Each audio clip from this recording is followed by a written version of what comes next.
ஃப்ரெஷ்ஷாக மீன் வாங்க போகலாமா? காலையிலே என் ஹஸ்பண்ட் கிட்ட மீன் வாங்கணும்னு சொல்லியிருந்தேன். பக்கத்துலேயே வாங்கி கொடுங்கன்னு சொன்னதுக்கு, நான் ஒரு இடத்துக்கு கூட்டிட்டு போகிறேன்ட்டு 1½ மணி நேரமாக நாங்கள் ட்ராவல் பண்ணி போய்க்கிட்டே இருந்தோம். எங்கே தான் போகிறேன்னு கேட்டதுக்கு, ஃப்ரெஷ்ஷாக மீன் வேணும்னா அமைதியாக வான்னு சொல்லிட்டாங்க. சரின்ட்டு நானும் அமைதியாகவே போயிட்டு இருந்தேன். பக்கத்தில் வாங்கியிருந்தாலே ரூ. 200 முடிஞ்சிருக்கும். நாங்கள் இதுக்கு ரூ. 200 பெட்ரோல் வேறு போட்டுட்டு வேகமாக போயிருந்தோம். கடைசியில் போய் பார்த்தா ஹார்பருக்கு தான் போயிருந்தோம். அங்கே போய் மீன் பார்க்கலான்ட்டு போனதுக்கு மணி நாங்கள் போகும்போது 11 ஆயிடுச்சு. அங்கே போய் நல்லா ஃப்ரெஷ்ஷாகவே மீன் கிடச்சிது. நல்லா பார்க்குறதுக்கு கண் எல்லாமே கருப்பாக நல்லா இருந்தது. மீன் பார்க்குறதுக்கு நல்லா கல் மாதிரி நல்லா இருந்தது.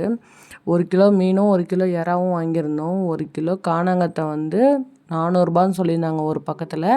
இன்னொரு சைடு வந்து ரூ. 350 சொல்லியிருந்தாங்க. நாங்கள் 1 கிலோ ரூ. 350 வாங்கிட்டு, இறா ஒரு ரூ. 300 வாங்கிட்டு, அப்படியே கொஞ்சம் சுற்றி பார்த்துட்டு க்ளீன் பண்ணவும் கொடுத்தாச்சு. கொடுத்துட்டு நாங்கள் வீட்டுக்கும் வாங்கிட்டு வந்தாச்சு. வர வழியில் ரொம்ப வெயில் தாங்க முடியல. அதனால் கடையிலே நின்று ஜூஸும் குடிச்சிட்டு, என் பையனுக்கு ஒரு பார்சல் வந்துருந்துச்சு. அது வந்து ஸ்கேட்டிங் ஸ்கூட்டர் தான் வந்திருந்தது. அவன் ரொம்பவே ஹாப்பியாக இருந்தான். அதை வச்சுட்டு ஓட்டிக்கிட்டு ஜாலியாக விளையாடிட்டே இருந்தான். ஆனால் அது சைடில் கொஞ்சம் டேமேஜ் ஆகியிருந்ததுனால அது ரிட்டன் போட வேண்டியதாகிடுச்சு. நெக்ஸ்ட்டு வந்து மீனெல்லாம் வாஷ் பண்ணலாம் சொல்லிவிட்டு நான் போய் கிச்சனுக்கு போயாச்சு.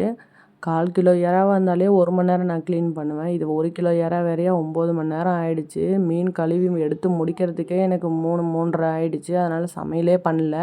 என் ஹஸ்பண்ட் வந்து க்ளீன் பண்ணி எடுத்து வச்சுட்டு நம்ம நாளைக்கு செஞ்சுக்கலாம்னு சொல்லிவிட்டு அவர் கடையில் போய் பிரியாணி வாங்கிட்டு வந்துட்டார். 2 பேருமே நாங்கள் பிரியாணி சாப்பிட்டுட்டோம். இறா, மீன் 2த்தையுமே கழுவி நல்லா எடுத்து வச்சாச்சு.